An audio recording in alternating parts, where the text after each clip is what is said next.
Good afternoon, everyone, and welcome to my online public meeting for North Yorkshire Police. I'm Commissioner Zoe Metcalfe, and I'll be chairing the meeting today. So can I just ask those that are online, are there any apologies at all today? I don't think there are. Maybe Simon Dennis from my office. Thank you very much. Okay, let's go on to the performance section, and that's over to Scott Bissett. Scott, can I hand over to you, please? Yes, by all means. Thank you, Commissioner. I'm Scott Bissett. I'm ACC Local Policing and Safeguarding, and I'll take us through the performance slides today. So, David, I think you're on, aren't you? Do you want to go to the first slide, please? They should be about to appear on your screen, if not already. Yeah, the first one's on. Just waiting for it to move on.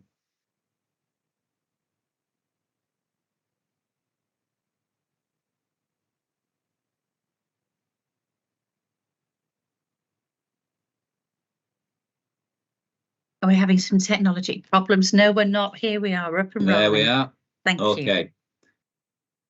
Okay, so the first slide covers North Yorkshire Police's performance and response in relation to emergency calls or 999 calls, as we would call them. If I could take us around the slide first. So our service level agreement for 999 calls is nationally set, and that's with a target to answer 90% of 999 calls that come into the control room within 10 seconds of receiving them. We know the force has had a number of challenges in this area, but also some significant improvements over the last 8 to 9 months, predominantly based on the investment that's gone into the force control room, supported by the Commissioner. So we can see from the top graph there that the solid blue line demonstrates the percentage of calls that we answer within 10 seconds. So you can see the improvement there. Particularly pleasingly for me operationally is some of the stronger performance through the busiest months of the year, which is summer. So that's good. That's a reflection on the hard work that the teams are doing in there. And it's important to note that national league tables are produced in relation to this performance, and they're from BT, who obviously take the call in the first place and then pass it on to every one of the forces. So since January 2023, where North Yorkshire Police were 45th out of 45 forces for 999 performance, we're now at 24th as of September, and we would expect that to improve as both the recruitment into the force control room crystallises and the experience of those within the control room is greater, because the effect of the work we've done in there has improved retention rates too. So that's all about the number of people you've got in the room, their experience and their ability to deal with the public in a timely way. So that's very pleasing. The bottom graph is more meant to demonstrate the count of calls by the answer period. So this is over the last 3 months here. So what we have here is the proportion of calls that are answered within a certain proportion. And you can see there 65% of calls are answered in 0 to 10 seconds. So that bottom graph is particularly demonstrating there the outcome of this over the last over the last 3 months is 85% of calls answered within less than 10 seconds, which is pleasing, as I've said, and you can clearly see that from the top graph over the last 3 months. And the other important point to note is the call volume throughout July to September. So this is data for July, August and September. The call volume, 32,000 calls were received through the 999 system, and our average answer time in that period was 8 seconds. So as I said, we would expect that to continue to improve, but it's certainly a solid basis from which to work. Scott, can I come in? Sorry, can I just come in there? Because I think it's absolutely commendable. It's brilliant to see that call answer times are coming down. So that's great. But we're still doing averages, aren't we, here? And I think that next time in the next meeting, it would be really great to understand actually what was the longest time taken to answer a phone call, maybe in just the last week. So it was really up to date. And what was the reason for that? So the public that are watching can just get an understanding of that. Because if we look at the bottom graph, you've got there 1.67%, 120 seconds. What does that mean? How many calls is 1.67%? You know what I mean? So I think it would make it a lot clearer, but it is fantastic that, you know, the call answer times are getting a lot quicker. I'm really pleased about that. Thank you, Commissioner. Just can I come in there and just maybe add to that? We get the data every month that's national, and as part of that list, the number of forces that have over 50 calls per month that go over 2 minutes are included. We are one of only 8 forces in the last quarter that are not on that list, which I think is brilliant, because if you look back historically, you will see that North Yorkshire was on that list consistently. So I completely agree. We can bring that transparency about what that means. And just to add a little bit of context, perhaps, where, for example, we have a serious RTC on the A1 or elsewhere, it will be that we get a spike of calls all at one time, that some of those calls may wait for 2 minutes. It's rare that they will, as you can see from the data, but there might be occasions when they do, just because of the nature of how the public are ringing us. We would aim, of course, to answer every call under 10 seconds. So I just wanted to assure you that's a much smaller proportion than it used to be, but we'll make sure we bring back the data next time.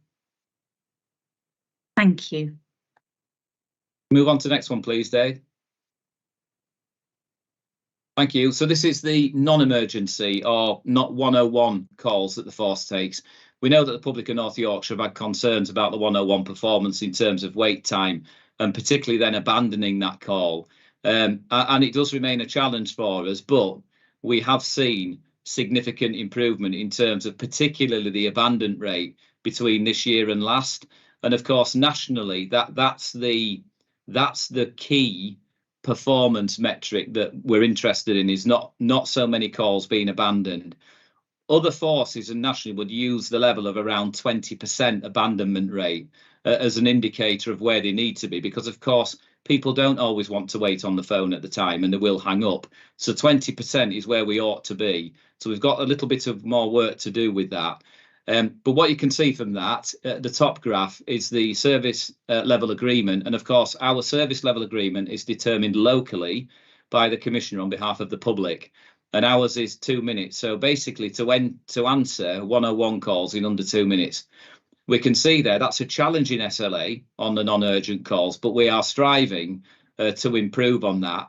And you can see we're getting an element of consistency now where we're around the 59% mark, and certainly in the last 3 months you can see we've started heading into the 60%, which again I should put in context. To be able to do that in the summer periods is commendable for the people that work in there, but we know that the public can get frustrated when we don't answer the 101 calls in the time that they would expect. And as I've said, as that additional resourcing goes into the force control room and we're improving our processes, then we would expect that to improve, and it remains a key focus for us. So again, if I can go to just the bottom table on the right, the call volume around 65,000 101 calls. And again, I'll come back to your point around average, but an average answer time of 2 minutes, 14 seconds, which is drastically reduced from around the 6 minutes it was around roughly the same time last year. So we are making some improvement here, but again, we can't be complacent. And on behalf of the public, we need to make sure that continues. Yeah, and can you just remind the public that are watching, Scott, the other ways to contact North Yorkshire Police? Yeah, absolutely. So we can be contacted through our website, which is a good way to contact us via email. We can be contacted. Actually, if we do use 101 as well, there's options on there around the operator line and being able to select whether you want to be called back at a certain time or how you want to be contacted. And I would encourage people to use that too. We can get contact through our local neighbourhood policing teams, which we really encourage, particularly if it's a locally related issue that needs some problem solving and some attention from that team. We do encourage our officers, though, and we will continue to do this, to provide timely and accurate updates to victims of crime. That's one of the things that we get regularly contacted about, and we have a real focus. We've had it continually, but a real focus at the moment about providing those updates to victims so they don't need to contact us when they're wanting an update on that crime. So there are various routes to contact the police, 101 being one of them, but there are other various ones as well if it works better for people. Thank you. Okay. Next one, David, please.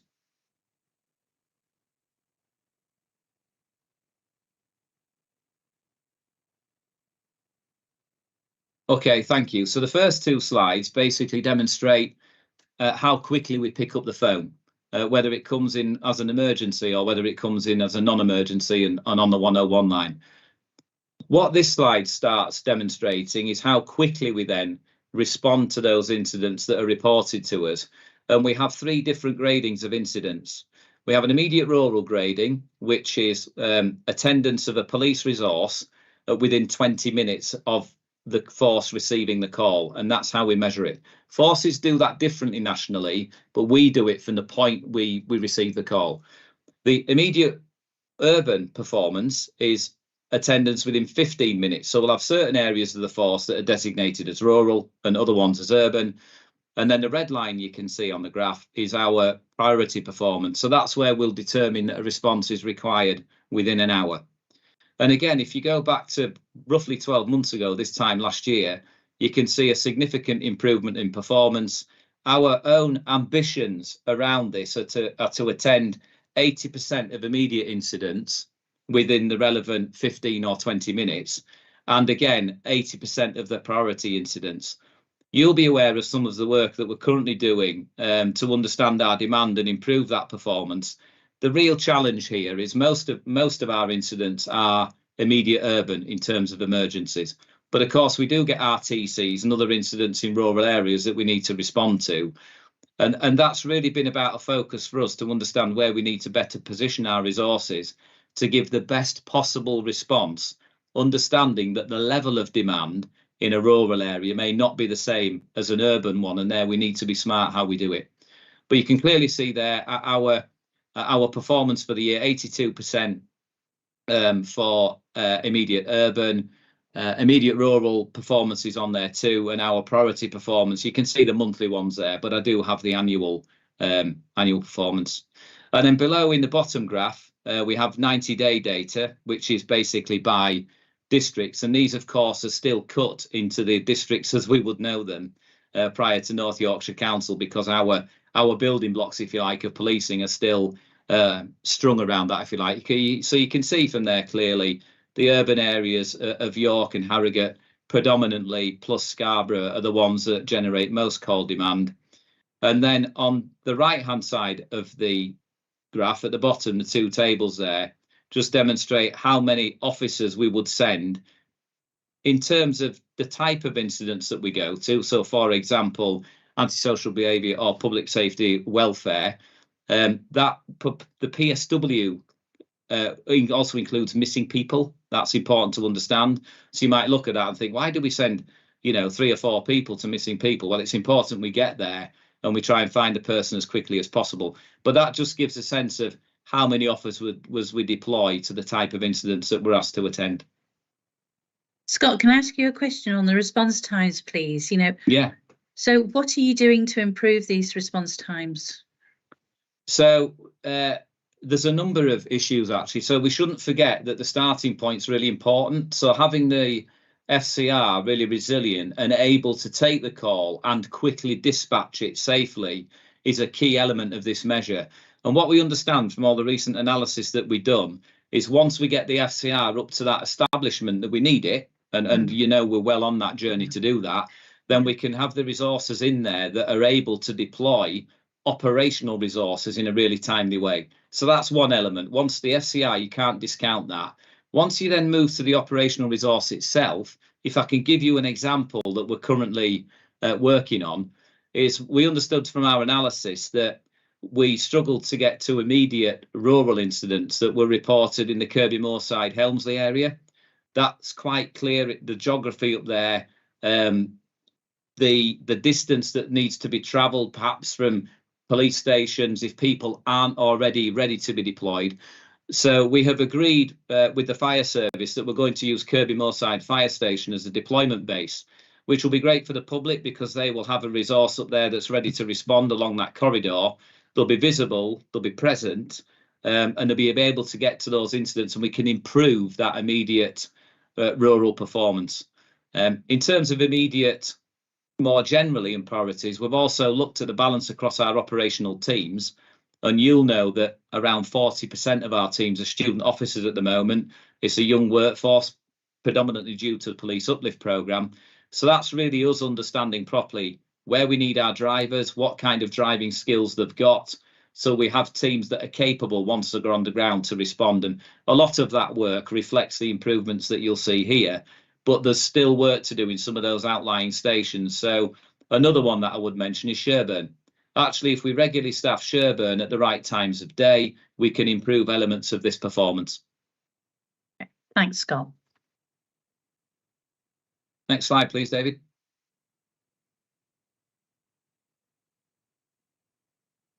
So this is a slide that talks about our crime levels. And I think it's really important to start with what we would call our crime data integrity. So whenever policing talks about crime numbers, that has to be caveated with how good are we at recording it? What's the integrity in our systems and how accurate, how much can we trust the data that we're being presented with? And this has been a key challenge for policing over the years. You can see from that top table there that the last time we were judged on this, albeit it was 2019, we had a 94.8% compliance rate, if you like, for how we recorded crime. Some of this is really technical, which is why the good isn't 100%. It's about going through incident logs and what's reported to us to make sure we record the crime accurately and the right number of crimes. So that's a really good starting point for North Yorkshire and the public and yourself to have confidence in the data that's being presented. Of course, that's been subject of a retest in the recent HMIC inspection, which is due to report in the next 4 to 6 weeks or so. So you can see in the next table there, the 3-yearly crime trend. Pleasingly, of course, if you go right back to 2021, we've got to remember that was a COVID period. So what we do nationally is not discount that period, but sensibly assess that against our recording levels now, recognising it was very different where there weren't people in public. So we do accept that although it appears on there, crime's increasing, so we do understand why and the way society was. So we can see for North Yorkshire Police, a fairly static trend really over the last 12 months, but a trend that's starting to show a decrease, particularly from the start of summer, which actually is fairly unusual. The bottom table, I think, on the left is the interesting data, which is where we compare North Yorkshire crime rates with the national crime rate per 1,000 population. And we can clearly see from there that there are significant differences between the rate of crime that's recorded in North Yorkshire and the England and Wales rate per 1,000 population. In other words, significantly positive in terms of North Yorkshire being a safer county in this regard than certainly some other areas. So that I always come back to that slide because I think it's important to note, for example, we've fifth the level of robbery in some areas of the country. Sorry, I can see the Deputy Chief Constable's got his hand up. Come in, Mabs. No, Scott, it's fine. Absolutely finished. I was just going to come in on the crime data integrity when you're finished with some of the recent information. But I'll let you finish first if that's okay. Yeah, that's fine. Thank you. And we can clearly see, for example, violence and sexual offences are at below a third of the national average of other forces in England and Wales. So that's something to be proud of, but it's not something to be complacent about. We have to work really hard at that, and our resources need to be focused on early intervention, prevention and effective investigation to make sure that those people who are responsible are held to account. And some of the work we're doing, as you know, in Force is really focused around that. And then the final table at the bottom is the crime count per district. So that just gives you a sense of where most of our crimes are reported. The bigger cities obviously have higher levels and the more rural areas have lower, which is probably what you would expect. Scott, I can't see the time frame for that graph. The top graph? No, the bottom right one.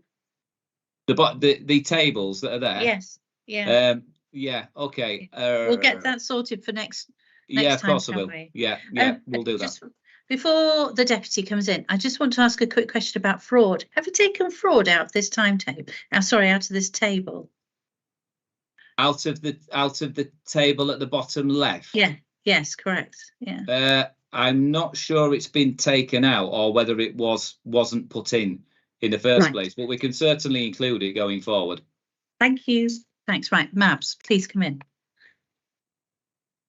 Well, thank you, Scott, and thank you, Commissioner. I just thought I'd provide the recent figures for our crime data integrity recording, because as you're aware, it's part of the NYP inspection that we are currently undergoing, and it's reported into Risk and Assurance Squad.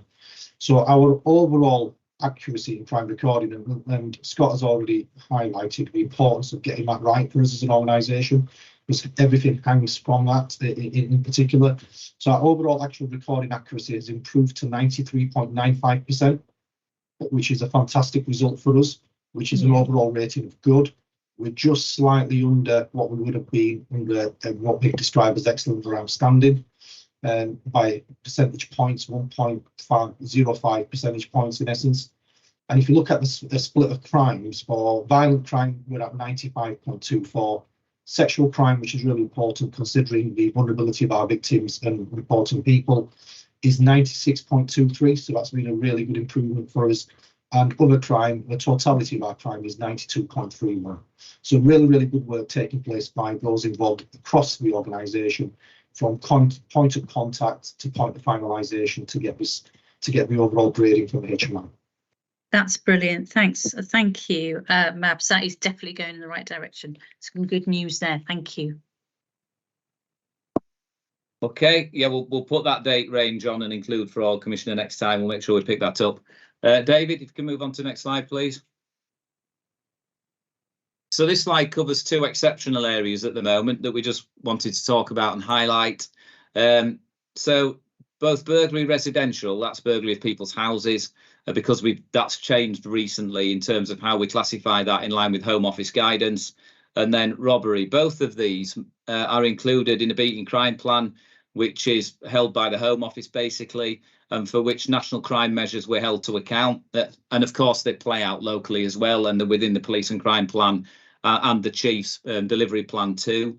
So that's why they're in here. We can see burglary residential has increased June and July this year. So we've done some work on that. We did understand why. So the two areas really where we've seen an increase are county command and so the work we've done in county command can be covered under the banner of operational respond, which started in April 2023. We've actually reduced the number of burglaries in county between the period that we saw, as you can see, at the back end of last year, beginning of this, there was a real spike, and we put the response in through April, May and June to ensure that we were responding to it effectively. There was a significant spike in 2023. This was basically accounted for a series in Craven for which somebody's been arrested and remanded. They were a prolific offender and they've now been imprisoned, and also some rural-based burglaries that we have a problem-solving plan with partners on at the moment, and we're working with farms and with the Rural Task Force to make sure that we're applying a proper response to that. So just to give people the reassurance, the neighbourhood policing teams have a key role in burglary in terms of prevention, providing advice, engaging with vulnerable victims. We've obviously done the work on the borders at Conninley, which you'll be aware of, using the burglary fund, which has really helped, I think, target harden residential houses and buildings, but also reassure local communities that they feel safer. So it's definitely had that type of impact. We're always looking for opportunities to use that funding further, but we know that some of the criteria for its use are quite strict. So we do look through our intelligence analysis to look at how we can apply that funding to maximum effect. And then if we move to the bottom graph on robberies, I think it's important to look at the scale on the left when we see an uptick in that. It's not scale in hundreds. One robbery is too many, we should say, but you can clearly see the scale on the left there and the number. And when you look at the analysis of those, you can clearly see that the coast and the city have an issue actually, but the issues are fairly similar in that the robberies are committed between children, and some of the property that's being stolen are vapes. So it's it's not something we want to see continue. So we work with schools in terms of prevention and advice, but of course we've got to go down the criminal justice route and investigation too because of the nature of the offence. But they are predominantly between school children, child on child. But we did have one knife point robbery that we arrested the offender for very quickly, and they're now charged and remanded. for that offence. So that's been dealt with as you would expect. The slight nuance in city is there's a few children being pushed off bikes in the city and those stolen. So that's the nature of the kind of offending that we're seeing on robbery. So happy to take any questions on that. Nothing further, thank you. Thank you. Next one, please, David. Violent crime, you can clearly see the trend there. Significant proportion of violent crime, domestic abuse, as you would anticipate, and you'll be aware of all the commissioning work we do around domestic abuse, supporting victims and perpetrators. And we are working hard to improve our investigations, which we'll continue to do. We have some improvement work to do there. And then the bottom graph is vehicle crime, which you can see we've had a spike over the summer, but it's now coming down again. I think it's important to note as well, we are interested in our timeliness of our investigations, and that's improved significantly. And if you're in agreement, I'll bring some of that timeliness data back to the next meeting so you can see the evidence on that. But the timeliness of our investigations has improved significantly throughout the year. I think that would be really beneficial to the public, actually. If you could do that, it'd be great. Thank you. Thank you. Next one, please, David. Okay, so this slide covers what we would call our Section 136 mental health detention. So these are where a police officer will find someone in the street who's clearly in need of immediate help and care because of the mental health condition that we might find them in. So you can see here we work very hard with partners not to bring them into police custody, because at the end of the day they are a patient, they're not a suspect. If criminal offences are involved, of course, then that's a different matter and we would work that through. But where these are people suffering from mental health crisis, we would at all costs avoid bringing them into custody unless they're violent and our health colleagues feel like as though they can't deal with them. So what you can see on that bottom table there are the trends throughout this year. This directly links into the right care, right person that we are working with. And very recently, the chief and I and others met with the chief exec of TUV in terms of how we might strengthen our approach in partnership to this, which was really encouraging. I think the health service are really starting to engage with RCRP, and there's definitely productive conversations to have there. The main focus on this have been on here is to make sure that we're treating people with respect and that we're properly taking care of them when we find them in the circumstances of where they're vulnerable. I think one of the interesting elements on here is we've returned, so you can see the middle box there, and you can see that around 17% have been admitted and around 80% what we call return to the community. That's slightly lower actually than we've seen for similar periods throughout this year, and that's worthy of further examination. But that decision is made after the individual has been professionally assessed by a medical expert. So it's just one for us to watch, really. Scott, I can see from the last OPM there have been more occurrences for longer and using more staff. And I just wondered what was the reason. Do you have that information to hand? If you don't worry, you can come back to me. But I can come back to you. Yeah. I think we have had some problematic drawn out incidents. So for example, I can bring one to mind now of a male on a roof as an example, where we will have officers deployed onto the incident log. We'll negotiate to try and get them down safely, but that can take a lot longer to resolve, as you might imagine, because we don't want them to come to harm, and we will have more officers deployed because it might go on for some time. So we have had some of them throughout the summer, but I'll come back with I suspect it will be that nature of the incident. Yeah, thank you. This slide covers our crime investigative outcomes. So, of course, we've seen that we're good at recording crime and we're accurate and we've got integrity in doing that. You can see what some of our reported crime levels are, and they compare very favourably nationally. A caveat again with, but there's no room for complacency. And then we come on to, so a crime's reported, we carry out the investigation, and then we move on to getting a positive outcome. So without picking through every line on that table, because I know it's very busy, you can clearly see fraud is on there around the detection rate, and this year we're showing a slight reduction on that. But if you go to the yellow box, overall, our positive outcome rate, as it currently stands, is just above 10%, whereas the national average for England and Wales is 5.5%, and that's improved over the last 6 months or so.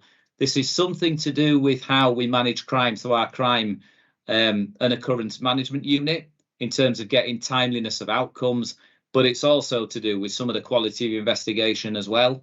And again, this remains a key focus because we know if I was a victim of crime, I would want the person dealt with appropriately, fairly, and some justice for me as a victim. So we know this is important. And again, we would expect that to continue to improve. And I think the Deputy will probably say, moving forward, the focus on our quality of investigation, particularly what we'd call our level 1 investigation, is really, really important because that's the majority of what the public experience. I don't know if you want to come in there, Deb, but. Yeah, thank you. It's, as you're aware, Commissioner, it's a theme that was picked up through the Force Performance meeting and also through our Investigation and Crime Standards Board. And that is an area of focus for us as we continue to develop the organisation, and in particular, the capability and capacity of our frontline officers and staff, because it's for volume crime investigations where we need to improve the quality of service for victims, which is where I believe we'll get the best safeguarding results and prevent repeat victims, but also the best criminal justice outcomes. So there's a plan in hand for that, and it will be developed over the coming months. Thank you. Scott, can you just explain to the public what you mean by positive outcome rates? What does that actually mean? Yeah, of course I can. Yeah, I will do my best. So it's quite a technical area. So in simple terms, if somebody's arrested and charged, that's a positive outcome because you've identified for that crime. But there are other outcomes. Fixed penalty notices, for example, give you a positive outcome on the crime. A caution will give you a positive outcome on a crime. So if somebody's a young person, it's not proportionate to charge them in that regard. It might be the first offence, then a caution will be a positive crime. But there are other community outcomes as well.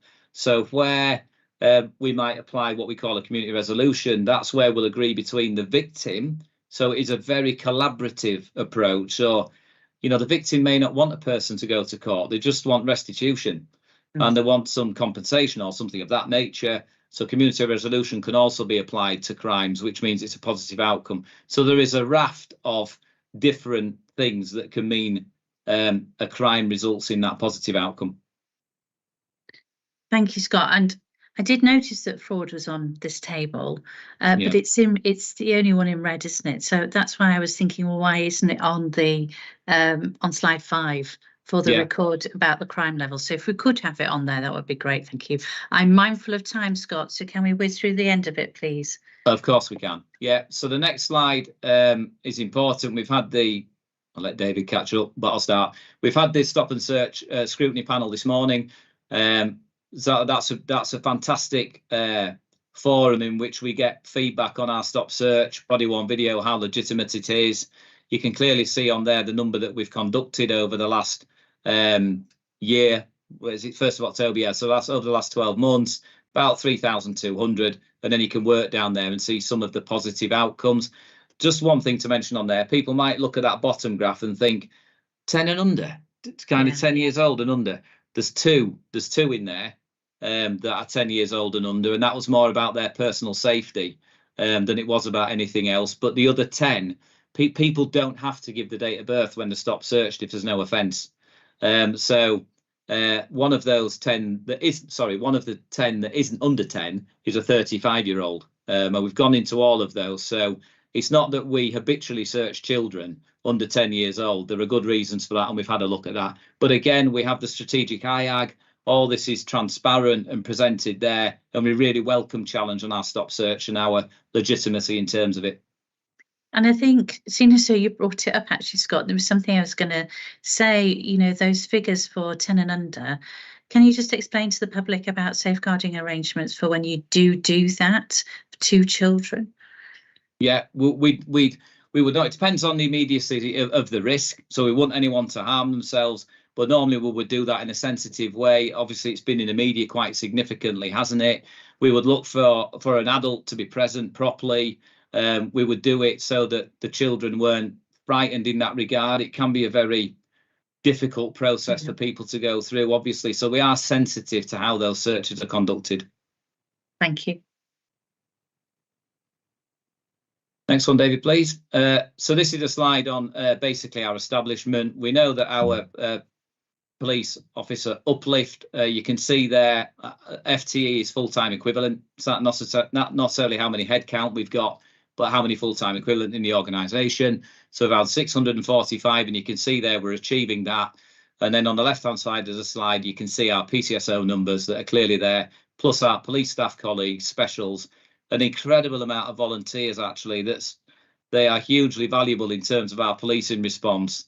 And then some fantastic cadets, and I've met some of them, and a really diverse bunch that are very interested in policing and do us a fantastic job.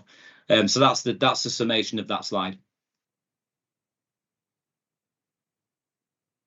And then our police officers, basically this slide just tracks that trajectory over month by month to ensure that we stay on target for recruiting the officers that we need and retaining the ones that we've got. I won't go into that in any further detail unless you want me to, but that basically reflects the previous slide. Is we are maintaining our police officer uplift establishment. Next one, David.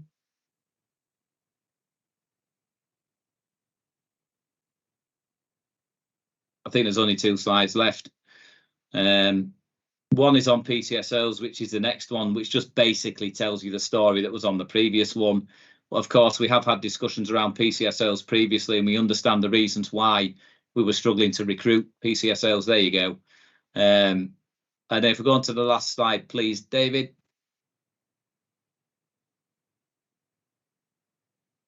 So the last slide just demonstrates our sickness trends throughout this year.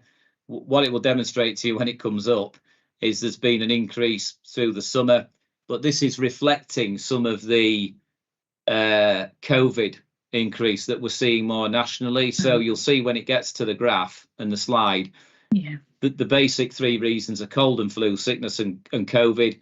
I think that's quite difficult to separate the 3 in terms of how it's presenting, but you do see on there quite a significant amount of stress as well. And of course we have a well-being offer for the force that we're currently working on, and we'll continue to do that to support people who do a tough job.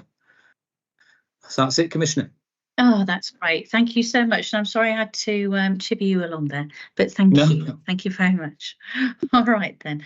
On to the thematic topic presentation, which is making women and girls safer in North Yorkshire. And I'd like to invite Graham. Welcome, Graham, to the meeting to be able to present this. Thank you. Thank you, Commissioner. Yes, my name is Graham Wright. I'm a Detective Superintendent and the Head of Safeguarding for North Yorkshire Police. I've got some slides which I'm hoping David will be able to bring up on screen shortly. Essentially, what I wanted to try and cover off was give you a little bit of context around the planning and strategy around trying to make women and girls safer. Give you a little bit of an update around the national picture as well and what's happening there. Drill into what we're doing here in North Yorkshire already, and then hopefully give you a bit of a flavour of the opportunities and some of the challenges that we're going to face into the future as well. So if we could move on to the first slide, please, David.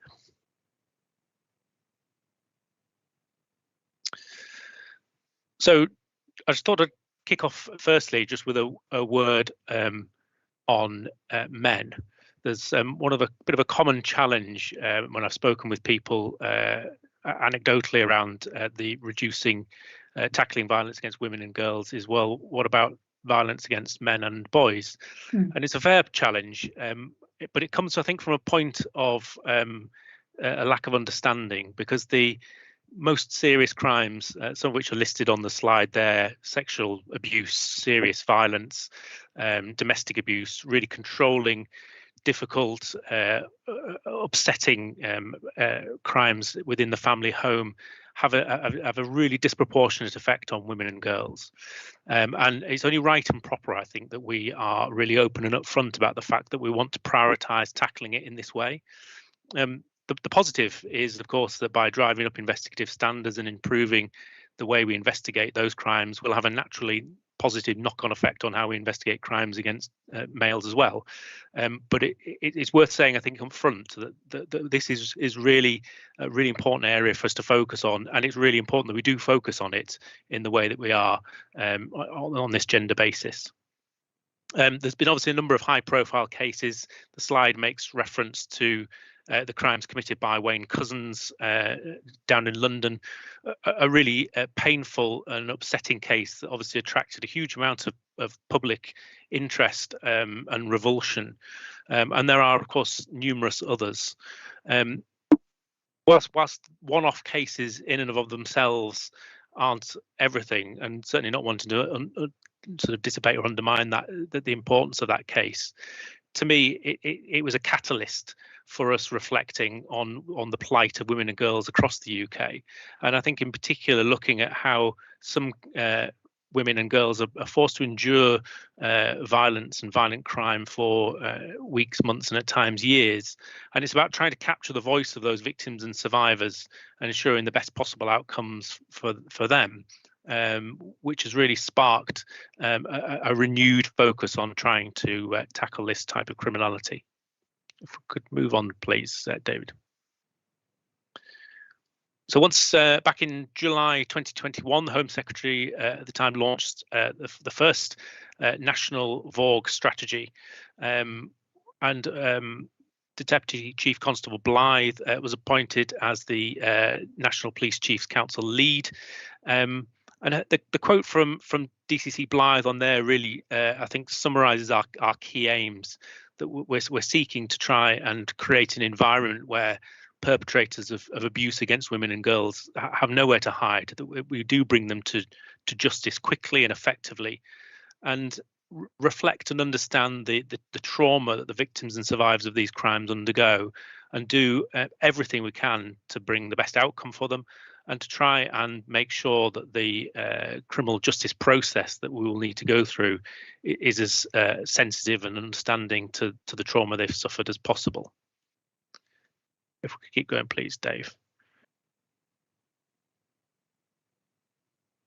So as with many of these types of things, the national strategy obviously sets out some really high-level aims and objectives, and we have taken that in North Yorkshire Police and developed our own localised version, and have produced a really far-reaching VAUG strategy earlier this year, built around 3 pillars that are set out on the slide, and these are our sort of key overarching purposes around building trust and confidence, that relentless pursuit of offenders. I think that word relentless is really important in this context, and I think an area where perhaps policing has struggled in the past.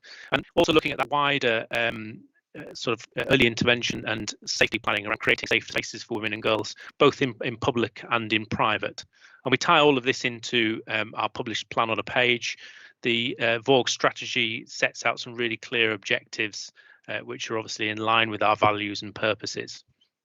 And my plan currently is to work this VAUG strategy into our safeguarding response across a number of crime types. So as head of safeguarding, I'm responsible for the tactical delivery of a number of key crimes such as rape, domestic abuse, modern slavery, human trafficking, and so on. And my approach to weave the VAUG strategy pillars into our response to all of those vulnerability crime types, so that we can really build effective investigations. We spoke earlier in the performance section around how we need to drive up effectiveness in how we investigate crimes. We get some really good results actually in some of these areas, but there's always more that we can do. We can never rest on our laurels in this area. Move on, please, Dave. It's important to reflect around how we link in with the strategies from your office. There's some common themes that we've drawn across both strategies, and again, that's really important. I think particularly around trying to build public confidence and build that trust, which is vital for victims and survivors to come forward and report to us. And we're doing a lot of work at the moment through the commissioning side of the OPCC office around trying to enhance what is already a strong offer in terms of victim services, and how we work with other agencies to really refine and enhance that to become something exemplary. The work that's carried out through initiatives such as MATAC, which aims to support and disrupt perpetrators of domestic abuse is again really effective, and we've got excellent results that come out of that directly impact upon victims and survivors where they are in their context. And there's some fantastic work that goes across a whole range of different agencies, because at the heart of this, we need to ultimately try and do all we can to reduce the vulnerabilities that victims and survivors face to prevent them from becoming victims again in the future. Keep going, Dave. Thank you. So to give you a bit of a flavour about what's in our plan, I've divided this broadly into two. So looking a little bit around internally, we've done a lot of work to bolster and improve the accessibility of services within our own workforce. I've got a really robust process in place around police perpetrated domestic abuse, for example. Those cases are investigated really rigorously, and the decision around the outcomes of those comes via me, which I think is a reflection of how seriously as an organisation we take the progress of those kinds of investigations. And our pledge to our workforce around suffering domestic abuse is a really important part of that toolkit, providing anonymity to our workforce where appropriate to be able to report areas of concern. And it's just around trying to develop an environment where people within the police service, it's a hostile environment where those wishing to use their position and abuse their position of trust that they've been placed in are not welcome here, and that we root out that harm. If we move on to the next slide, please. Externally, there's a whole range of measures. I mean, this is just a flavour to give you some idea of some of the things we're working on. Obviously, really wide and complex investigations. And there's a number of initiatives that we're focused on. A flavour there around our use of orders. This is really important around trying to manage and effectively disrupt those convicted of the most serious sexual offences, and making sure that there is measures in place that once they transition out of custody into the community, that we have really robust measures to be able to control and at the same time support them. But clearly our prime focus is around safeguarding. There's some mention there around some of the different initiatives that we use to manage other offenders. So our multi-agency safeguarding arrangements through MATAC and MARAC are really effective and well researched, and MATAC particularly has been highlighted nationally as a really good practice around managing offenders in the community. These are people who cause really significant harm, and it's around protecting victims, making sure that they're not given the opportunity to offend again, but again also looking at ways that we can support and divert them to become as well-rounded and contributing member of society as well. Leads me on to my about intensive offender management, which looks at offenders in a whole wider range of offence types. And again, this is really about trying to engage them, support them, whether that's with things like substance misuse issues or housing, a whole host of really practical things that hopefully we can put in place to support them and divert them away from committing crime. So we touched a little bit on investigative standards. There's a whole host of measures that we've got in place around trying to do that. Our performance framework focuses really closely on the investigative outcomes, and increasingly not just whether someone gets charged, sent to prison, or which are the traditional measures that we tend to look at, but also looking at how satisfied victims are with how they feel about how the police treated them, about how supported they felt. Those sort of more intangible things that will hopefully help to support the building of trust and confidence, and other victims come forward too. Tying in with that is the work that we do around the Victims Code, really strong scrutiny around that, delving deep into crimes, a holistic level looking at data, but also looking at those individual outcomes for victims and survivors and making sure that they've had the best experience that they could. And then finally, for this slide, there's a little note there around the disclosure schemes. There's a number of those. Many members might have heard of Clare's Law, for example, is the one around domestic violence disclosure scheme. Really important tool in our protecting of really vulnerable people entering into relationships. And we've expanded and grown the team as part of our uplift to make sure that those schemes are well resourced, and we are delivering those disclosures in a really timely way. Okay, David, move on, please. So these again, little flavour of something that we've really worked on over the last year or so. You'll be aware, Commissioner, of the investment that we've put into the safeguarding command, the whole range of different ways that we've used those resources. So in local investigations teams, we are seeing an uplift in the number of detectives focused upon investigating the most serious crimes against vulnerable victims. We've invested a considerable amount of resource into the offender management unit. This means that we've been able to see some really good levels of performance as to how they manage particularly registered sex offenders in the community, rigidly adhering to the national best practice set out by the College of Policing. making sure that they are delivering regular visits to registered sex offenders on a risk assessed basis. Those visits are unannounced. They are using some really specialist skills around digital forensics, which is really giving us an edge in making sure that we are protecting them from things much as anything, but primarily, of course, looking at the way that we support victims and prevent offending into the future. And also a good chunk of investment into the vulnerability assessment team. This is essentially our gateway between police and other partners, particularly social care, health and education. And that means that we can really process our referrals and make sure that the safeguarding that's needed for really vulnerable people, particularly children and vulnerable adults, is put in place as quickly as possible. They are co-located in some of our key locations, which means that they build up really excellent relationships with the other agencies that they work with. It's a fantastic opportunity to reflect on, again, how we've where there was some significant delays in the past, we've effectively eliminated those across the board. The rest of the slide covers a few other initiatives that are really worthy of note. Operation Pledge, I touched on earlier. This is our promise to our own staff around management of domestic abuse internally within our own organisation. And Project Shield is a fantastic initiative. So two elements. One part is quite complex around the management of registered sex offenders on the police national database. That is and nationally a new piece of work that we've pioneered here in North Yorkshire that's not happened before, and allows the management of sex offenders who move around the UK much more effectively. But we also use it means to rigorously enforce things like non-molestation orders in prison. It means that perpetrators of domestic abuse, particularly, is where it primarily really comes into its own, who are sent to prison, do not have the opportunity to be able to continue offending against their victim, can't have control of their victim whilst they are incarcerated. And again, this is a new piece of work that we've recently been awarded a regional award around this area, which is really worth celebrating. We've done some really good behind-the-scenes work around crime allocation. This is about making sure that the right officer is allocated to investigate the right crime. So where you've got things like rape, if we can allocate a detective to that from the outset, so a victim has that contact with the officer in the case throughout the entire investigation, rather than being visited by numerous different people at the start before they finally get an officer in the case, which has really helped in terms of victim experience. The white ribbon accreditations mentioned on there. We've now been accredited as a white ribbon organisation, and we're mine with pride today as an ambassador of trying to tackle violence and ending violence against women and girls. Again, something I'm really proud of the team who've worked hard to get that accreditation. We need to continue to support that to make sure that we are reflective of the fact that we are a white ribbon organisation. It's a one-off thing. You get your accreditation and move on. We need to continue to demonstrate our commitment in this area. Thank you, Dave. We'll just move on. So lastly, just thinking about some of the challenges, I've touched a little bit on throughout the course of this presentation around public trust. I think this is something that's always going to take time, and all the measures that we are looking at will hopefully collectively contribute to that building of public trust.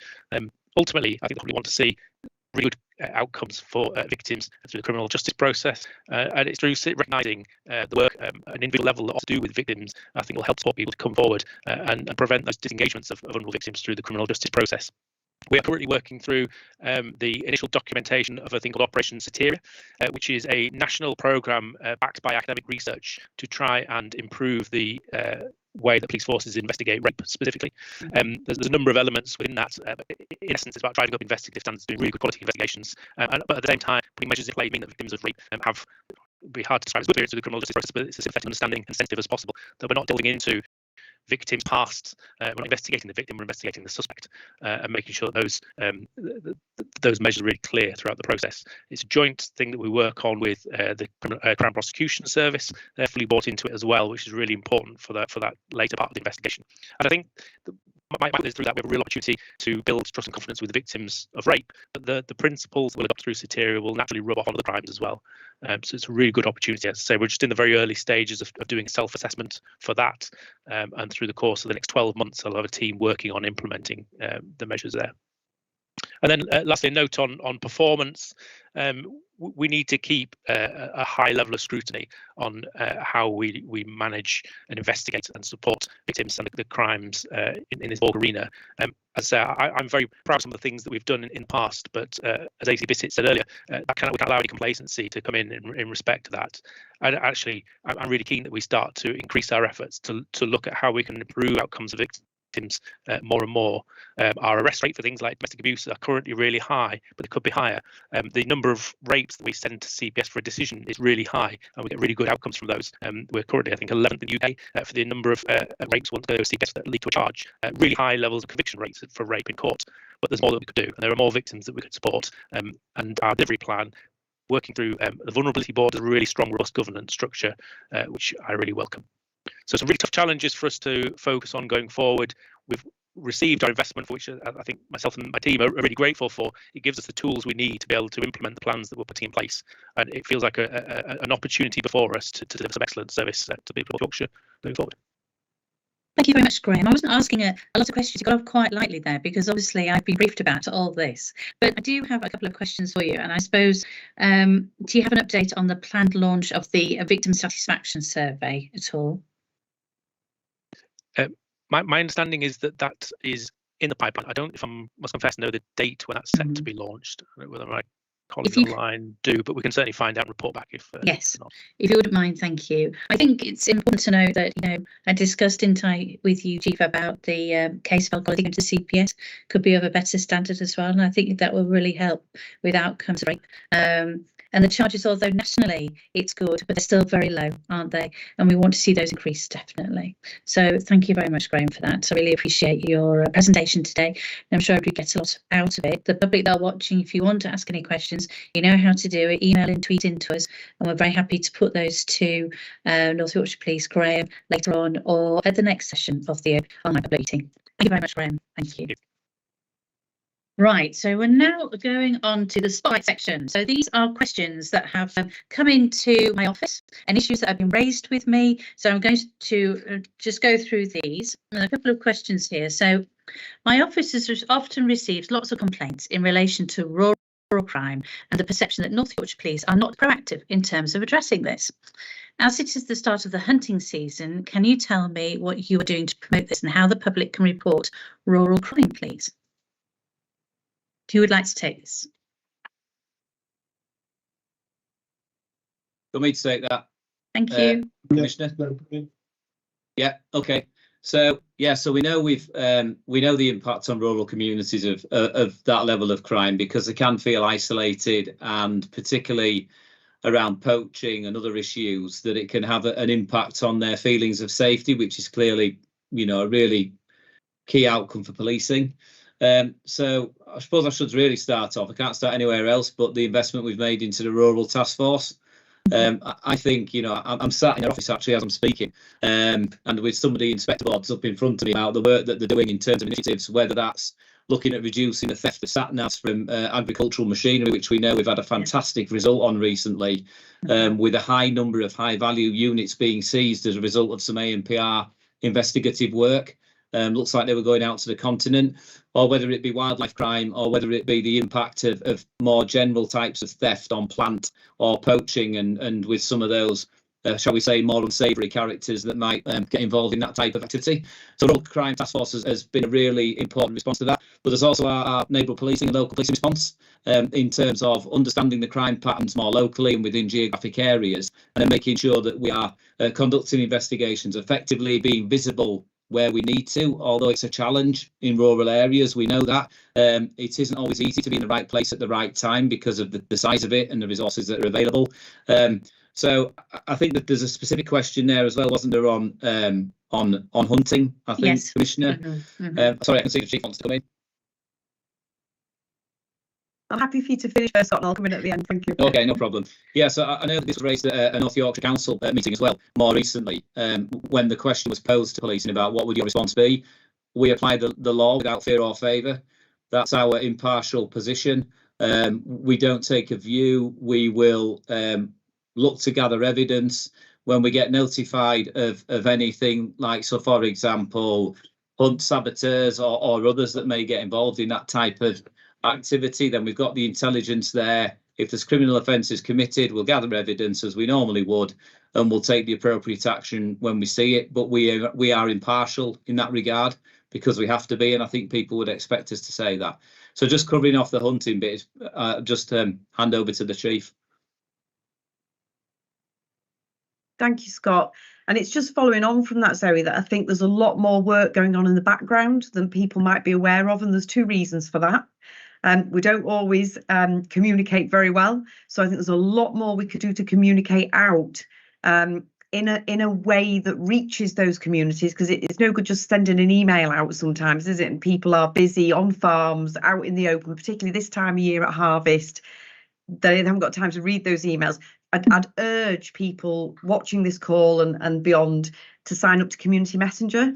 because a really great opportunity to share very location-based specific information about what's going on in your community, what activity the police are undertaking. So as opposed to trying to read everything about everything that's happening in North Yorkshire and the City of York, it's bespoke to signing up to tick the boxes of the areas that you're interested in and your location. So that's one of the things I think that we could probably do better. And I know our neighbourhood policing teams and our rural task force are out there knocking on doors and trying to get people signed up. It really is a great way to receive bespoke messages. So if you get that knock on the door, I'd really encourage you to sign up. It's not cumbersome. We'll do all the paperwork. So that's one aspect of it that we could do better.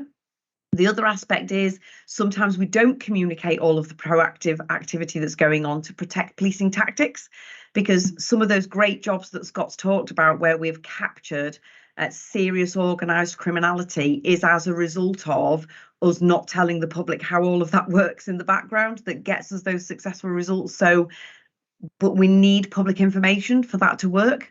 So when Scott talked about intelligence and use of ANPR and all those sorts of things and some other tactics that I won't talk about on this call, we need the public to call that information in.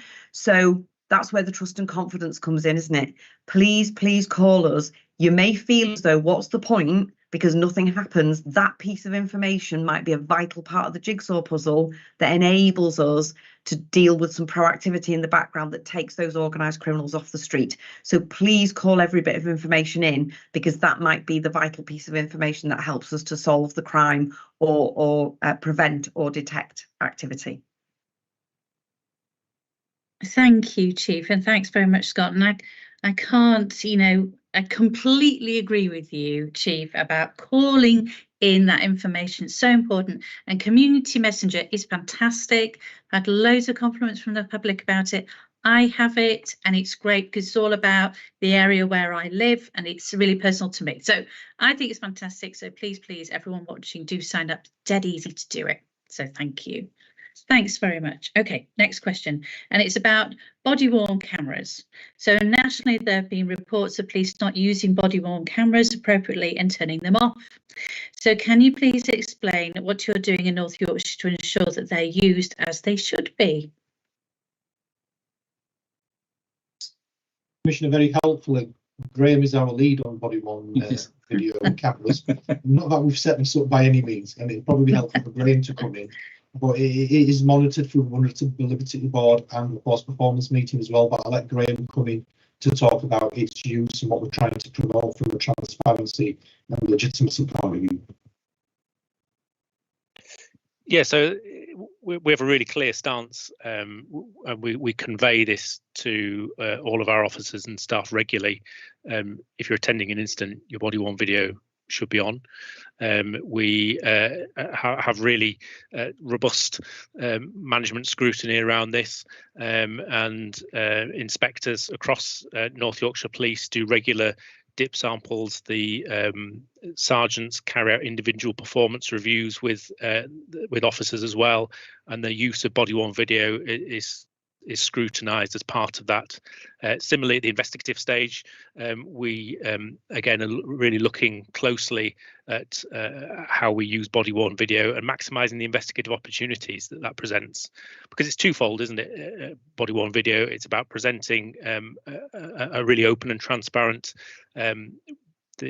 way of sort of monitoring officers' behaviour to the public, but equally it is a huge investigative tool for us, and we've had some fantastic successes where we have delivered evidence-led prosecutions using body-worn video in things like domestic abuse, for example. So it's really critical on a number of levels that we maximise the use of it.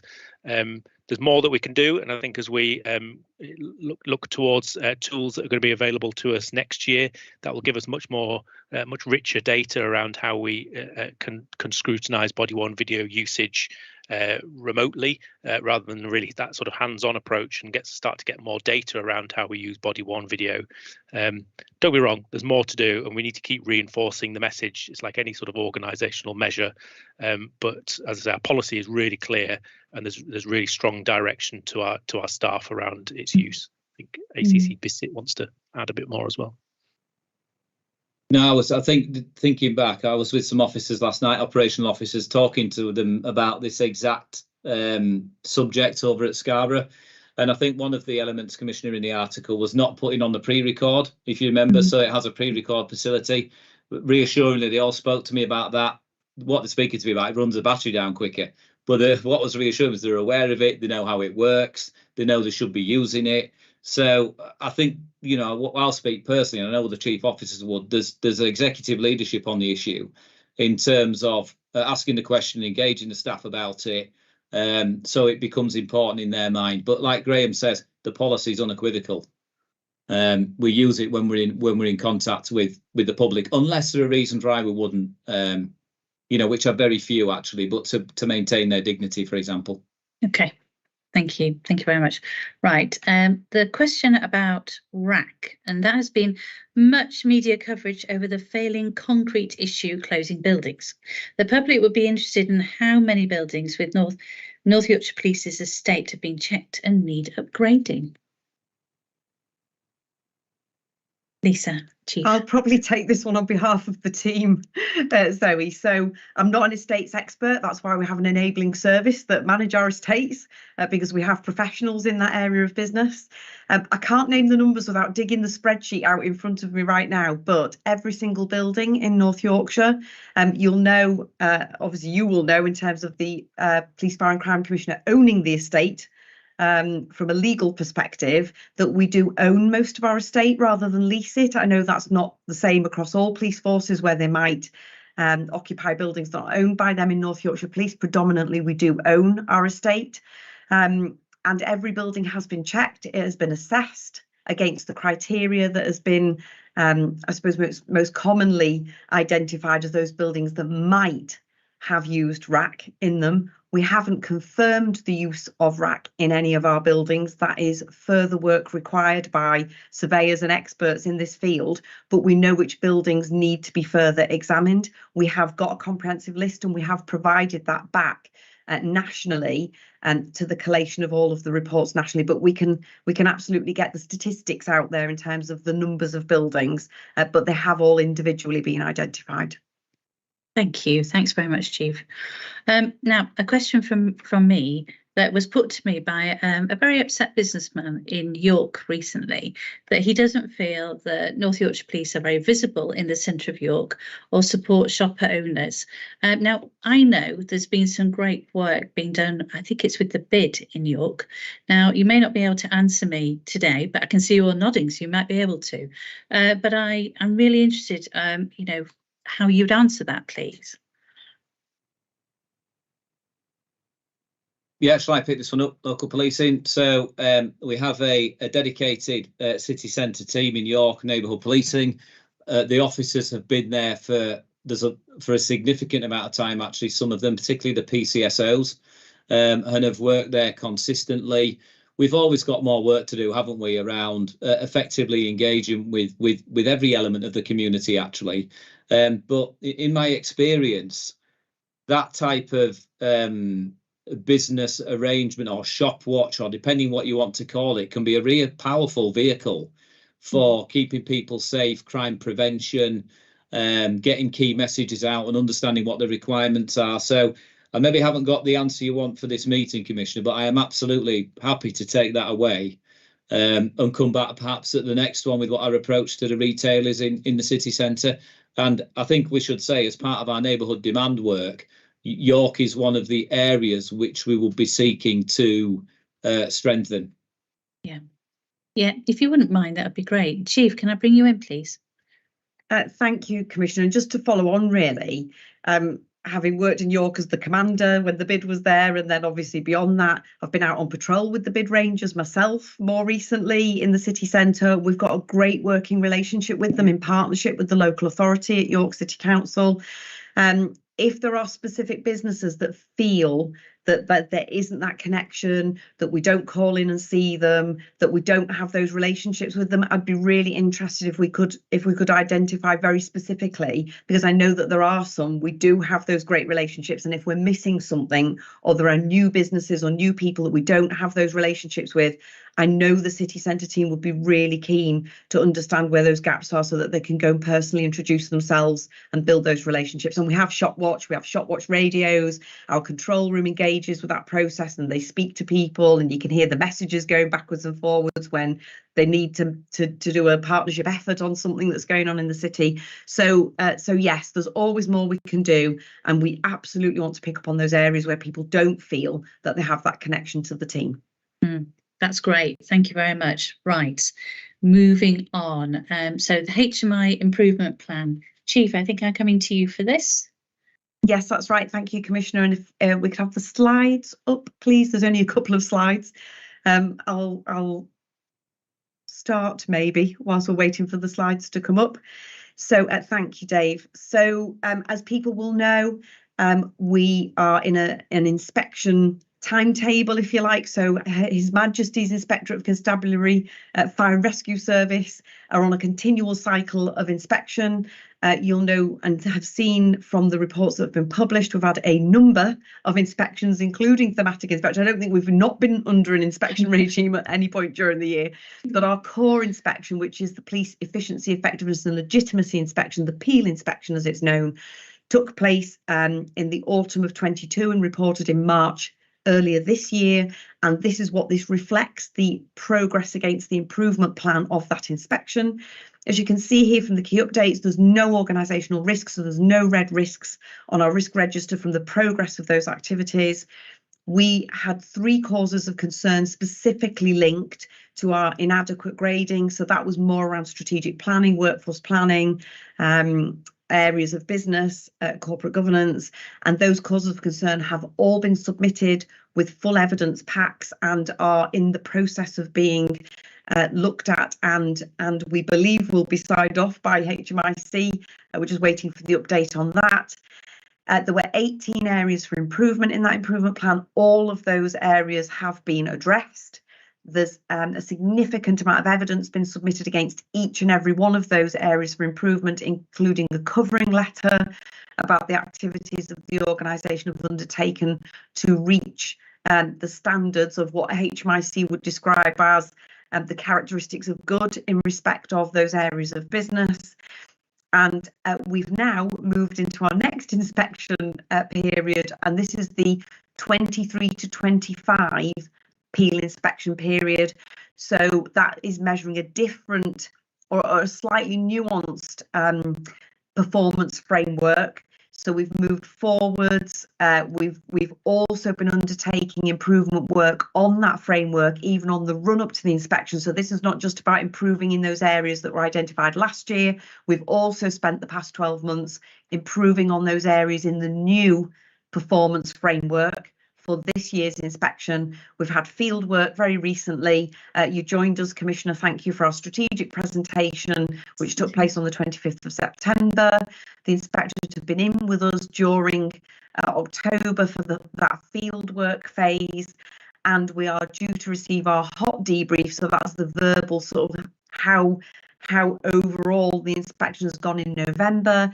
And then the report, the formal report, is due to report towards the end of February, beginning of March 2024. So we'll get graded and then get our next round of inspection report published at that time.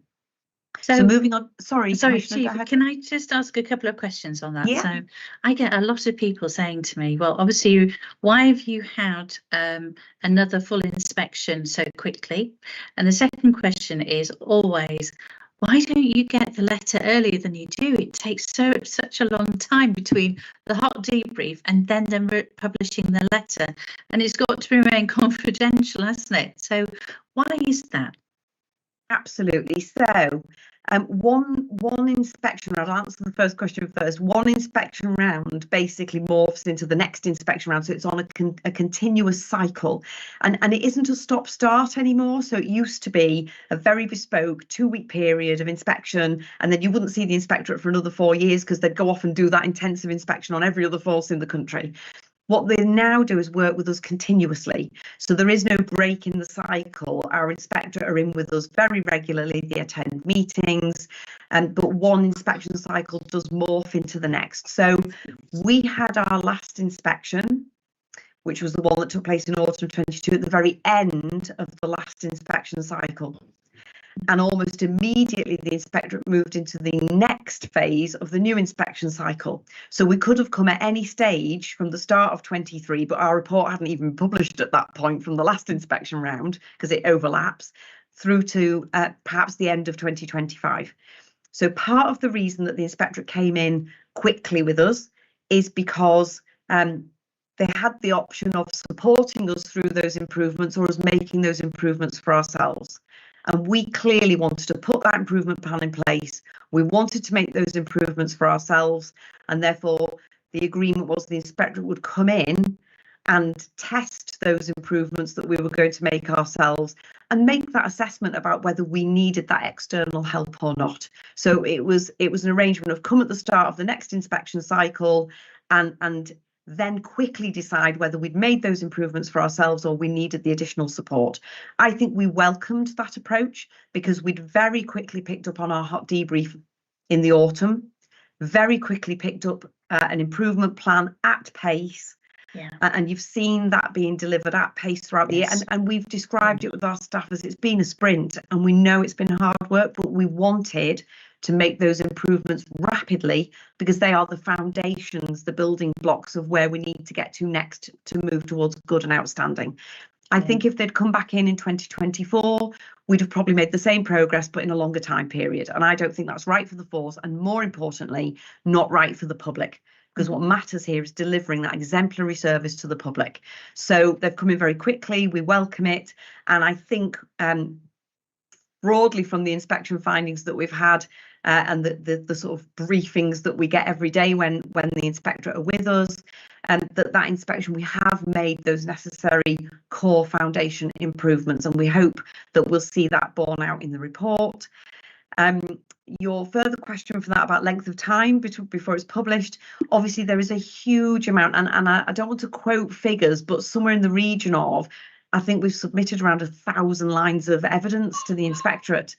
They have to now work, so we've done our homework, they've now got to do their homework, and they have a duty to the public to then scrutinise each of those lines of evidence, which obviously is going to take a significant amount of time for them to read through those lines of evidence. And they also have to benchmark against other forces that have been inspected in the country. So there has to be a ratification panel, if you like, of are we being compared like for like against the other forces and the evidence that are found in the other forces.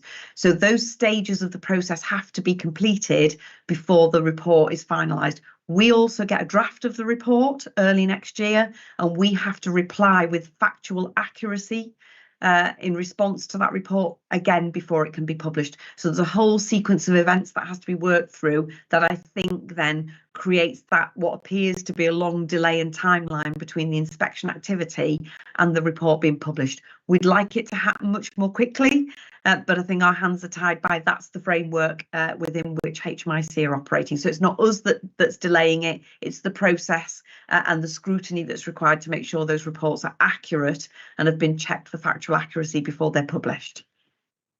Thank you very much, Chief. So moving on to the final slide, just mindful of time. So this is just the overview of the activity that's taken place since Q3, which I talked about earlier in the autumn last year, right through and will continue through to the end of this financial year, this performance year to the end of March. As you can see there, there's a legend on the bottom of that graph that explains what the symbols and colours mean. You'll note that there are no red areas on there, so the red areas are high risk areas that are not meeting the targets that we set in respect of delivery of that improvement plan. And as you can see, those delivery milestones are being achieved, and those green areas that are actually on track or are already delivered. So happy to take any questions. I appreciate that's a very busy slide, but just gives an essence of the sheer volume and areas, diverse areas of work that policing undertakes and the areas where we've made those improvements. Yeah. Yes, and there is just a sheer volume of work that has been done and completed that the force has got through. It has been a sprint, and I suppose my next question is, how confident are you that the work that's been implemented has been embedded? You know, how are you feeling confident about that, Chief? No, thanks, Commissioner. And I wouldn't want to, as you've said, there is an element of confidentiality around this, that the indications that we've had from the field work are that those positive steps are being experienced and felt and evidenced across the force. So I am confident that those areas for improvement have been made. In terms of how established they are, I think I would turn back to the performance pack that you saw earlier, and just that sustained direction of travel. So you often see, don't you, when you sprint at something, you throw resources at it, quite rightly, you see that blip and that improvement in performance, but it isn't sustained. Without that sustained resource or practice or improvement or skills and support for the organisation being in place. And I think we can see from some of those performance graphs that we saw earlier, it is a direction of travel that is sustained gradual improvement rather than a blip because something has been resourced for a short time. This is about longer term investment. So again, we saw on the slides earlier from Graham about the investment in safeguarding in some of those key areas in the NCPI inspection and in the Peel inspection where we want to safeguard the most vulnerable in our society, and we have long-term invested in those areas to make those improvements so that it isn't just a blip, it is sustained long-term improvement in the right direction. So, Chief, I ask you this every time, but are you happy? Do you remain happy where you are in terms of the progress to date on this improvement plan? So the progress to date, yes, but of course this is year one of what I believe to be a 3 to 4 year journey. So we know there are forces who have had similar inspection outcomes where there have been areas for improvement and causes for concern, and that journey in order to be embedded, stabilised and longer term improvement for the delivery of service to the characteristics of good and outstanding, because of course we aspire to be outstanding. We have in our plan on a page, our aspiration, our vision is an exemplary service, which is to be an exemplar in everything that we do. And you know that you've heard me talk before about it has to be bespoke. It's got to be fit for purpose to meet the needs of our diverse communities. It's got to be in partnership. So that has to be similar to right care, right person, right services, sometimes partnership agencies to make sure our communities are safe and feel safe longer term. And it has to be every part of our business. So to sprint, we can't put every part of our business right overnight in that sprint. So it's a 3 to 4 year journey. I'm satisfied with the position we're at on our current journey.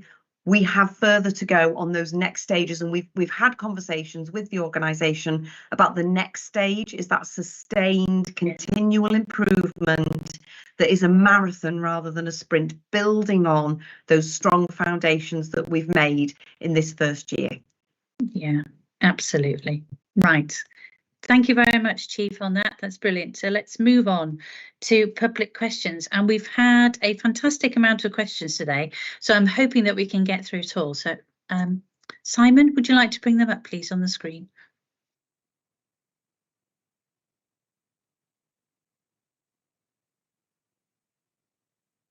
Okay, here we go. Right. Stephen from Richmond, this is about road safety. Why is SPD traffic allowed to use Quarry Road to access Gallowfields trading estate when there are numerous signs forbidding access? To my knowledge, not one single motorist has been warned or stopped in the 30 years of living in the area. I've complained to the police before and they keep saying it's down to highways. Okay, Zoe, I'll pick this one up. Thank you.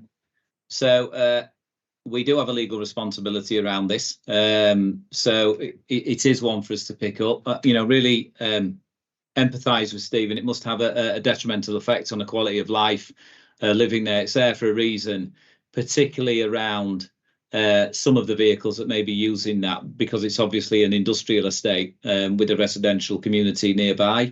So the first thing we're going to do is that the Richmondshire MPT are going to take a look, get something out on Community Messenger in terms of reminders to the local community. But then when we can, we will look at how we might be able to educate drivers or do some enforcement activity in the area. What I'd say is if we can get this on community messenger and ask Stephen to contact the local MPT, it's a bit similar to the conversation we had before. We can then pick the issues up locally and make sure we're doing what we can. I will say we do need to manage expectations on what we can do, but we need to have that conversation first about the nature of the problem. But we do have the powers to enforce it. So if we can maybe get some more details from Stephen, but certainly the local team will be looking into that. Thank you. And MPT is Neighbourhood Policing Team. So that would be great. Thank you. Also, it's about having conversations with highways as well, making sure that the signage is clear as well as. So that's great. Thank you very much, Scott. Right, Gary from York, pedestrian safety.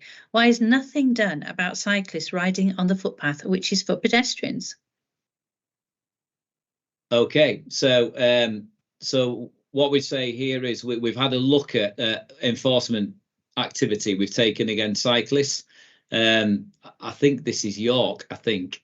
So we've had a look at that, and we have 31 since the 1st of April for cycling offences, which is higher than I thought it might be, actually. But only one of those refers to a cyclist being kind of riding on the footpath, and we know what danger it can cause to pedestrians and how can it upset people, particularly those who might be a bit more vulnerable than others. And the bottom line is we shouldn't be doing it. We shouldn't be riding cycles on the pavement.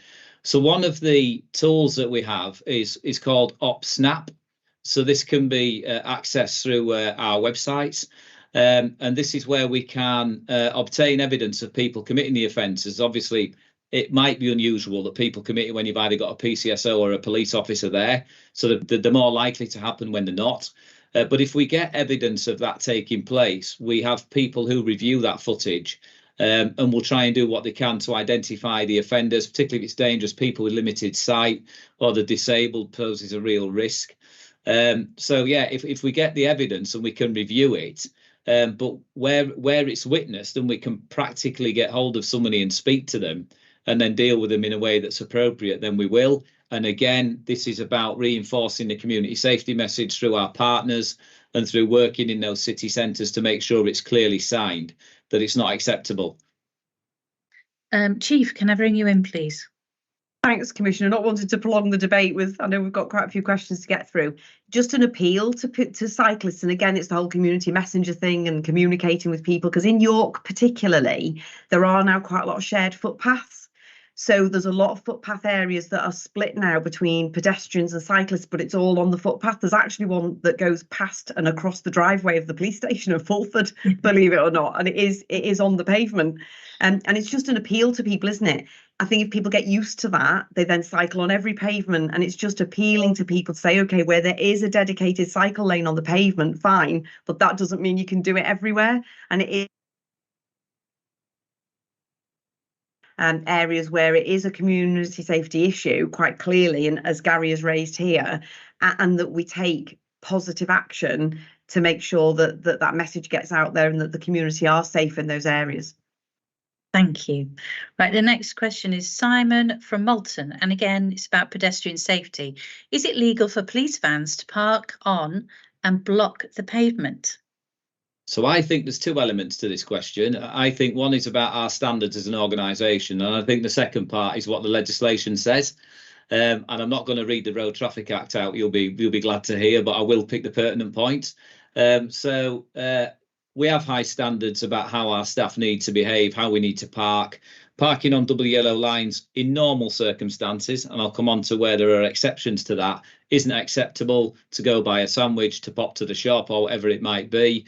And where we see that and a member of the public is concerned about that, please tell us about it and we'll deal with it robustly, because that's what people want. It is not one rule for one and one rule for another. However, in circumstances where there's an emergency, so in terms of being able to protect somebody or responding to a report of a crime, then we do have the alleviation in law to be able to not purposely obstruct the footpath. But if it's required as part of an emergency response, or we're responding quickly to something, then there are circumstances where that might happen. I think most people who would ring us on 999 wouldn't expect us to ride around the block and try and find somewhere we can park without double yellows and not respond effectively to what the report is of a crime or violence or what it might be. So the bottom line is, people are concerned, then please let us know. We'll look into it and we'll deal with it appropriately. But there are occasions when police vehicles will be able to do that in terms of their course of the duties. Thank you very much, Scott. Right, on to the next one. This is from John in Harrogate, and it's about road safety. I am both a car driver and a cyclist, but am becoming increasingly concerned about cycling on main roads. The police may issue advice to motorists, but common mistakes whilst I am cycling are vehicles overtaking which do not go onto the other side of the road, even though they can, but straddle the road unnecessarily and cut me up. Also, despite the presence of mid-road architecture, cars can last minute squeezing past me to my detriment. This behaviour happens regularly, and I would therefore request the police issue a warning publicly that this behaviour will not be tolerated and is extremely dangerous. Okay, so you might have picked on the right or wrong person here. So I am a cyclist. I can empathise completely with what John is talking about. What I'd say is some drivers are brilliant, some aren't. And some do give other more vulnerable road users the space. I'll come on to how some cyclists behave in a minute. So there is new highway code guidance that you'll be aware of in the last few years about giving cyclists that space and respecting that, because they are vulnerable. I've been out on the bike. I do know how that affects you when you're out, and some drivers don't either anticipate what's coming or just come far too close. And my appeal to them would be, number one, you're not following highway code guidance or giving other people due respect on the road, and that could constitute an offence, or worse, actually hurt somebody, and it can be quite frightening. In terms of cyclists, we have a responsibility as well, because I do drive, to make sure we're considerate of other road users, and that means being considerate of the road conditions, the size of the road, not taking it all up, but riding sensibly.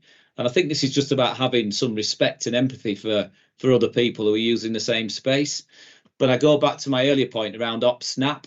So a lot of cyclists these days will wear GoPros or other similar kind of equipment, where we've got footage of clearly drivers that are behaving dangerously.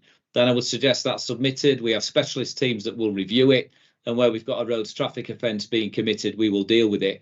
I think the key here is some respect, some empathy, and just note that we need to give cyclists that space. But cyclists, please don't antagonise other road users by using the road in a way which there shouldn't be. Thank you. Thank you very much. Simon, can you go on to the next page, please? Right. Marjorie from Ripon. This is another one about road users. Could some have a word with all the driving instructors in Ripon regarding being sat in a stationary car with the engine running? I've asked an instructor who's been outside my property for over 5 minutes, I was in my front garden at the time, to turn off the engine. He was so rude. He told me to stay inside when his car was there, and other things he also said too. I did tell him to do something, but which she's very afraid about, she's upset about, but never mind, which I never use these words. I have looked up on the internet, doesn't this contravene the Road Traffic Act 42 from 1988, having a stationary vehicle with the engine running? We have a lot of learner drivers down our road, as instructors seem to favour it. And 2, my neighbours are asthmatic and one has to have oxygen periodically. What has happened to treat people as if you would want them to be treated yourself? She's apologising for the rant and hope that someone can have a word. And I would have thought that the instructors should be up to date with the law by now. Scott, can I come to you in that one, please? Okay. Yeah, again, it's about that impact on living there, isn't it, in that local area? So the lead agency for this type of offence, if you like, are the local authority. This is more about emissions and leaving your engine running, which in the road vehicle construction and use regulations would say you should turn your vehicle off when you're stationary. So I think there's something about that. We know why they'll do it, don't we? Because they're trying to instruct somebody a 3-point turn and all the rest of it, but it's just having that sensitivity.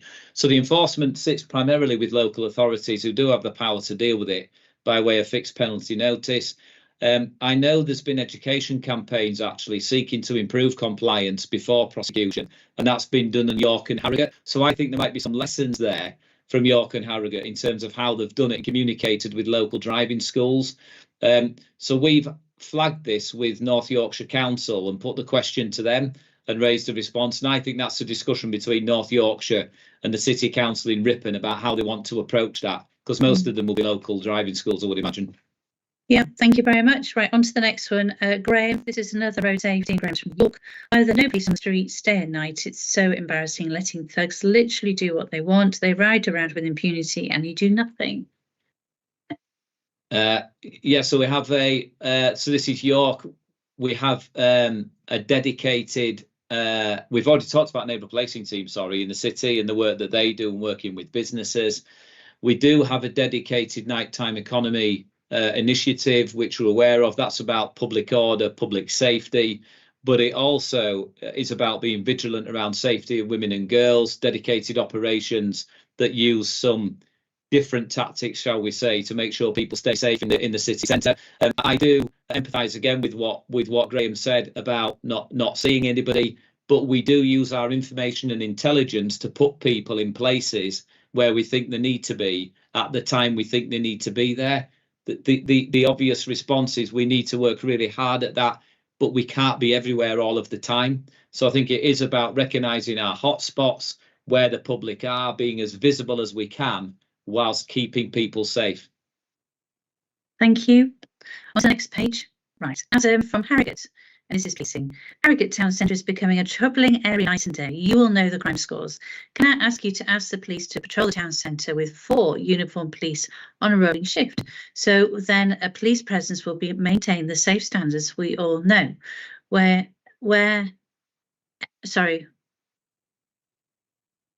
The area of the police is what we say. Oh, where are the police? That's what we say. If we let standards drop, as we are, he feels, then more crime will come. Okay, so we already have a problem-solving plan in place with partners, neighbour policing a part of that, but we have our partners from local authorities, businesses and others who are all contributing. This directs officers and other agencies on a daily basis into areas of the community that require the policing service. So at the moment, ASB around Harrogate Town Centre is a policing objective. It's one of the priorities of the local team. We've already conducted several days of action in which numbers of officers and partners have attended to disrupt and offer alternative approaches alongside the council and treatment services. And that probably gives you an idea about some of the root of the problem. So, some of it's homelessness, some of it's substance abuse. So it's not a simple problem, shall we say, and we need to have a multi-pronged approach to it. And as part of that, we do regular high visited reassurance patrols with town centre wardens to disrupt and tackle that ongoing issue. And we regularly monitor our response against the impact of what our problem solving is against the outcomes of that, if that makes sense. So we look at how effective it is and then review it as part of our problem solving approach. Thank you. Chief, you want to come in? Thanks, Commissioner. Just briefly, and it's just a subject I'm very passionate about in terms of our prevention and early intervention agenda. And I think this is absolutely central to this particular issue in Harrogate Town Centre, that the reason for the issues in Harrogate Town Centre are rooted in other causes. So there are root causes there that we need to tackle together in partnership. And Scott has already mentioned some of those. And unless reactive cyclical police patrols will not resolve those root cause issues. It needs to be a partnership approach in relation to housing, substance misuse and addiction, supporting people into training, jobs, role models. I could go on. So I think there's and the problem solving plan is absolutely at the heart of that, is a preventative early intervention problem solving plan with partners. And unfortunately, those sorts of solutions don't create an outcome overnight. I wish they did, but they don't. But we're on it, we're working on it, but we will have to wait longer term to see some of those outcomes achieved, because the individuals that we need to support can't be supported by a reactive policing response to it. Thank you. Right, next one, Paul from Ripon. It's about policing. What is being done about the massive increase in vandalism in the city? Okay, so this is concerning again. Reassuringly, there's a dedicated problem-solving approach in Ripon. I know we're having discussions, Commissioner, on the visibility of police resources in central Ripon, and you are very focused with the town council on improving that. And I know we're due a conversation on that very shortly. So the local neighbourhood policing inspector has highlighted that working in partnership, we are doing what we can to be visible. Reassurance patrols and disruption. That this seems to be, I've had a very similar problem in Skipton recently, actually, where we're getting vandalism, but the perpetrator or perpetrators hasn't been identified yet. So we're still working to do that. And what we tend to find with this is, of course, as soon as we do and they're dealt with, then the problem reduces dramatically. So we have a town council meeting planned on the 21st of November. So the neighbourhood policing team are attending that with other partners, when we expect to have a positive update, because we're doing the scanning and analysis stage of the problem solving. It's then about designing what the response is in partnership. In the meantime, of course, we'll be continuing with high visibility patrol. And then I understand that you've also got a meeting on the 25th of October in Ripon itself, and I'm sure the issues will be raised there. So what we want to do, it's a bit like what we're saying earlier, is we really need the public to contact us and give us that information. So please don't think that these are minor problems. We need people